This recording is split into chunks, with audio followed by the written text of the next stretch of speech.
like to welcome you to this edition of the award-winning PRS Journal Club podcast with your hosts, Drs. Francesco Egro, Nicole Phillips, and Ira Savetsky. Enjoy. Hi everyone, and welcome to the June 2018 edition of the PRS Journal Club podcast. My name is Francesco Egro, PRS Resident Ambassador from the University of Pittsburgh Medical Center, and as always I'm joined by my co-resident ambassadors Ira Savetsky from NYU and Nicole Phillips from the Harvard Plastic Surgery Program. Today we have the great honor of being joined by Dr. Scott Lifchez as our guest moderator. Dr. Lifchez is an Associate Professor of Plastic Surgery and Orthopaedic Surgery, Director of Hand Surgery at the Johns Hopkins Bayview Medical Center, and Program Director of the Johns Hopkins University of Maryland Plastic Surgery Residency Program. Thank you so much, Dr. Lifchez, for joining us for this PRS Journal Club podcast. My pleasure to be here. I want to remind everyone that this article, along all of the articles that are discussed on our podcast, can be read for free on prsjournal.com. The article we will be discussing today is entitled Disappearing Digits, Analysis of National Trends in Amputation and Replantation in the United States by Reavy et al. From the University of Chicago Medical Center. I selected this article because I've noticed that fewer digit replantations are being performed not only in our institutions, but in other centers as well, as reported in the literature. So the authors aim to evaluate the trend of digit replantations in the US, its possible etiology, and national healthcare implications by querying 3 national databases for cases of finger amputations between 2000 and 2011. The databases queried were the National Electronic Injury Surveillance System to evaluate baseline characteristics and trends in digital amputation injuries presenting to emergency rooms in the United States. Second, the Bureau of Labor Statistics to provide national estimates of work-related injuries. And third, the National Inpatient Sample Database to identify characteristics and trends in replantation patients. Data was weighed and analyzed to give appropriate national estimates of amputations, replantations, and related clinical variables. The authors showed that although workplace finger amputation rates decreased by 40% from 2000 to 2010, overall finger amputation incidence did not significantly change. The authors report an estimate of 12,800 replantation cases performed in the United States between 2000 and 2010. 41% had replantation of the thumb, 38% had multiple digit amputation or devascularization injuries, and 1% had bilateral injuries. The authors showed that replantations decreased by more than 50% from 2001 to 2011, counting 930 replantations in 2001 and only 445 in 2011. Also, in all years, the majority of hospitals performing replants only did 1 each year, with a small minority performing more than 10 per year.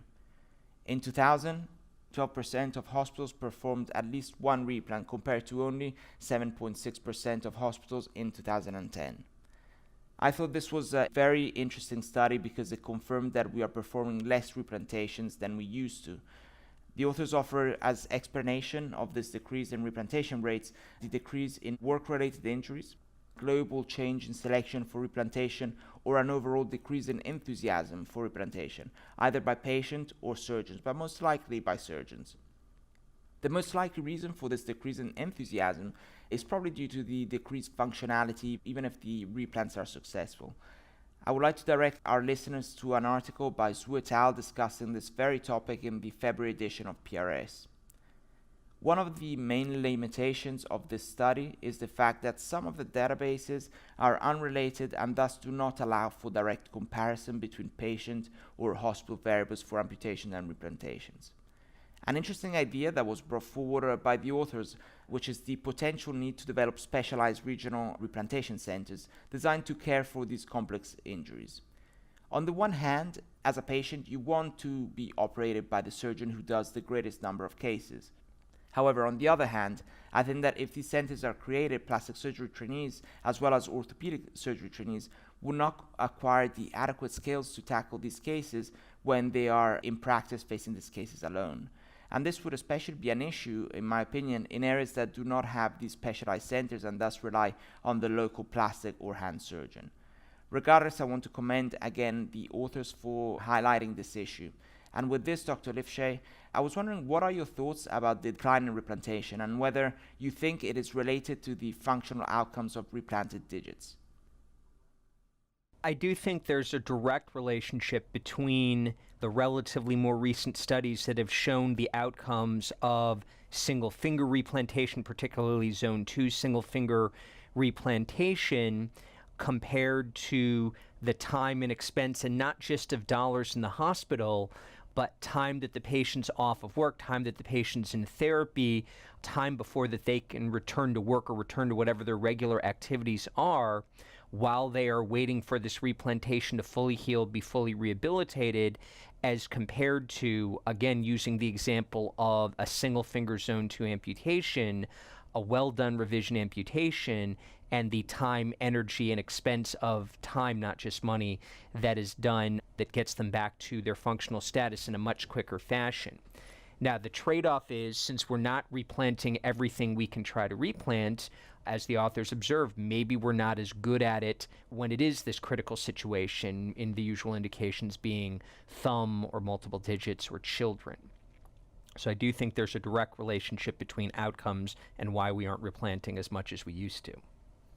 Thank you very much, Dr. Lifchez. And Nikki, what are your thoughts about the paper? Well, first of all, I have to say I was really surprised by the study, and I think this is a highlight of the fact that I'm training at a major urban academic center where we perform a ton of replants. And so it seems to me in my 6 years of training, not only have the numbers not gone down, but we're actually performing more and more distal replants successfully recently. So I was really surprised to read this article. The question chain I have in my head is about, referral patterns, how patients are being sent in, from other centers, to these major centers. And my question, Dr. Lifchez, is how do we take data like this and look at things like funding for level 1 trauma centers? I know the authors sort of briefly touched on things like payer mix and insurance, but I certainly think that probably plays some role in these. And I'm just curious about how you think we take this data and move it forward to future studies. Unfortunately, it points us a little bit in conflicting directions, and here's what I mean by that.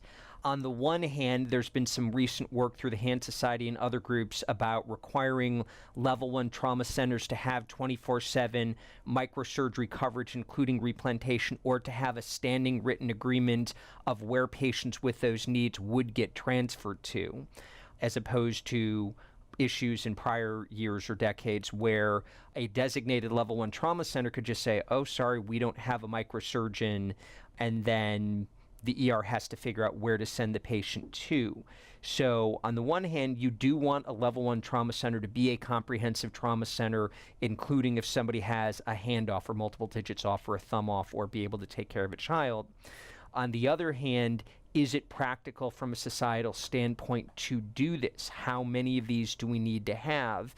And do we need many of them in large cities where there's a higher population density, but at the same time, how do we accommodate, states and regions that have much more spread out populations to make sure they can have access to this when they may be literally hundreds of miles from somebody with the skill set? Regarding the idea the authors brought up of having designated replantation centers, again, I think there's good and there's bad that can come out of that. Certainly, we all want the best outcomes for our patients, but the concern is you'll still have the local surgeons, number one, having to determine, does this patient need to be transferred? Are they qualified for attempts at replantations? And we already know, based on some studies that have come out in the last 10 years, that referring hospitals, particularly small referring hospitals, don't necessarily know, and patients get flown in for crushed distal unsalvageable injuries at the expense of $10,000 a flight, and then we still hear about pediatric patient who had multiple fingers amputated and had to go 3 states away to get replanted when there were 4 replantation centers that the referring ER didn't know about in between. So unfortunately, I don't think this article gives us a clear path of what do we do next, because we could go in very divergent directions, each of which would come with some benefits, but also some very real costs. Absolutely. I'm just curious, do you have a strong feeling on which solution would be best, or what sort of model we should be looking towards in the future?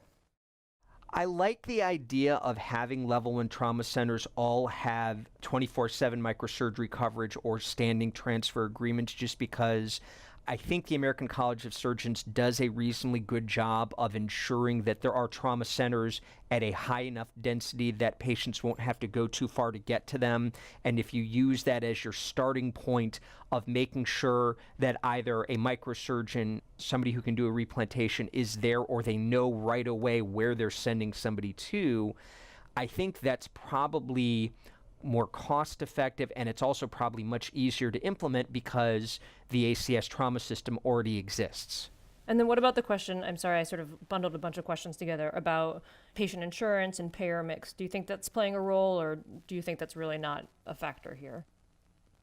I think maybe 10 or 20 years ago that played a role. I think that has already been played out, meaning in the 80s and into the 90s, replantation paid very, very well, but it's been more than 20 years since that has been the case. And so I think these decisions are already largely being made at least level 2, if not level 1 trauma centers, major urban trauma centers, and it isn't for the most part the private practice plastic surgeon in a small community hospital saying that he or she wants to take on a replantation for any reason, let alone insurance payer reasons. So I don't think that's as much of an issue now as perhaps 10 or 20 years ago when that change was happening. Ira, what were your thoughts about this article and this discussion here? I really enjoyed this paper, not just because it's out of NYU, but I do think it's interesting.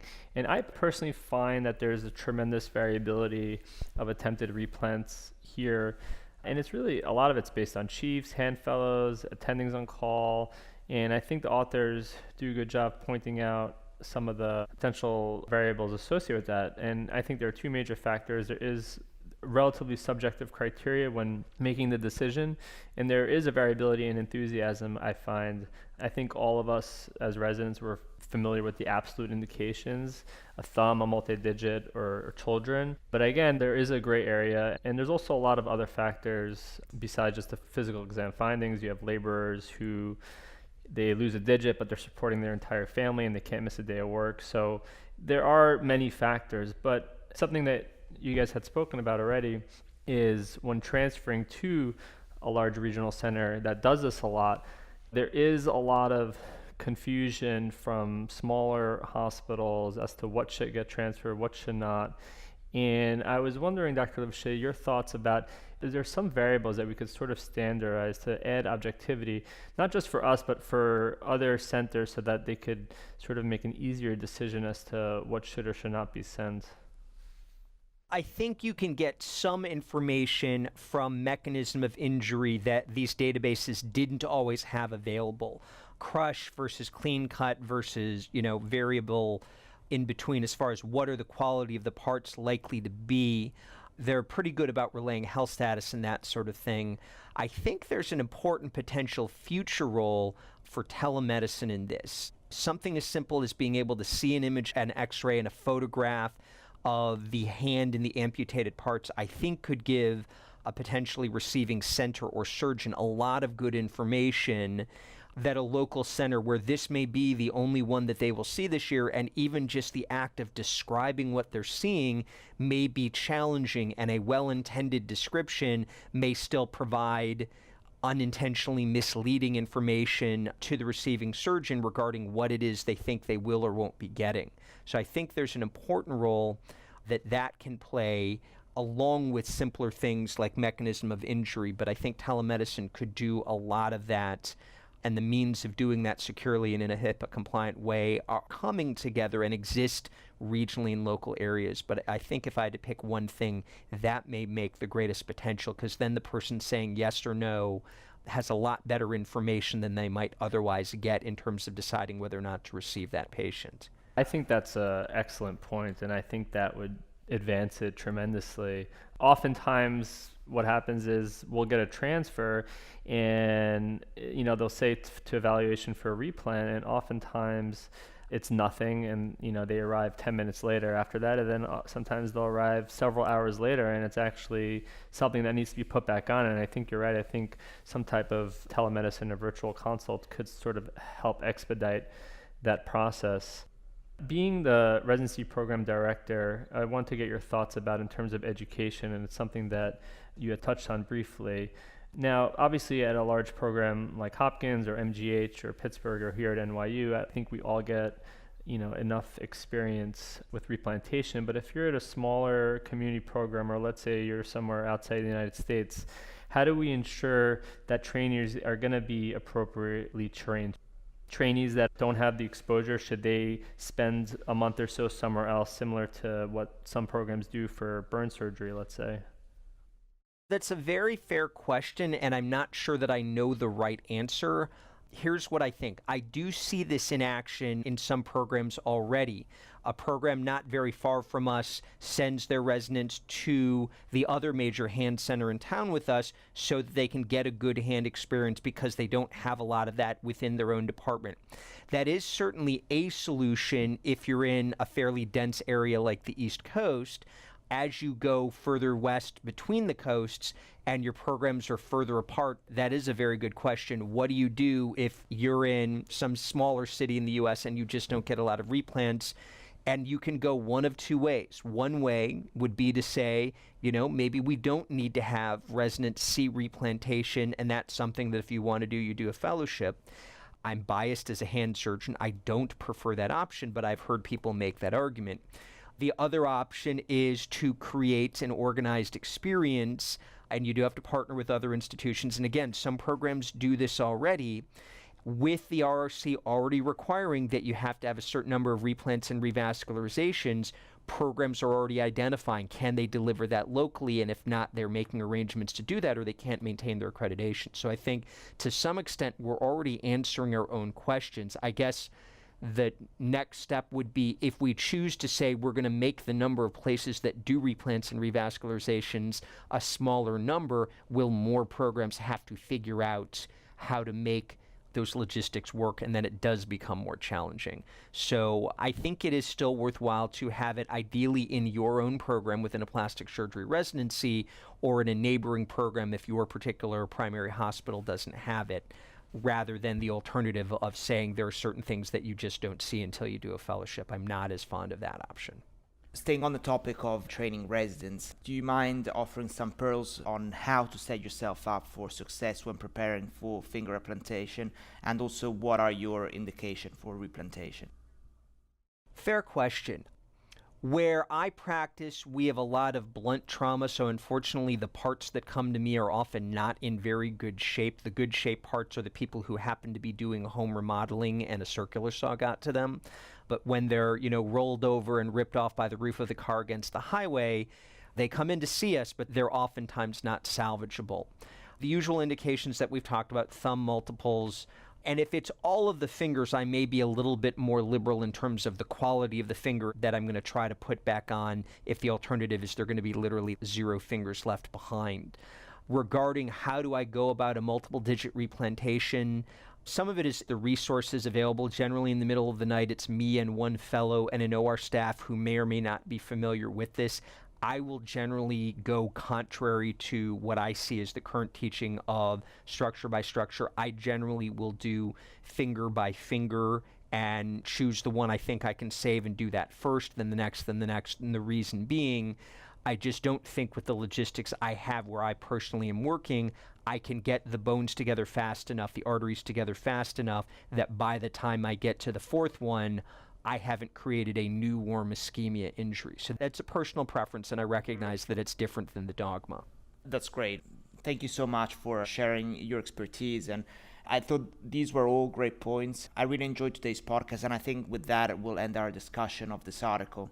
Thank you, everyone, for joining us. If you like this podcast, please feel free to share it with your friends and rate us in the iTunes store. Also, remember to tune in to the other 2 articles we'll be discussing on this month's podcast. And finally, please join us this month for our monthly journal club on Facebook, where we will be able to interact directly with this month's selected articles' authors.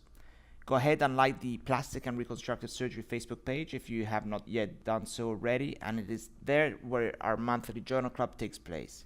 Once again, Dr. Lifchez, it was an honor having you on our podcast today. Thank you so much for joining us.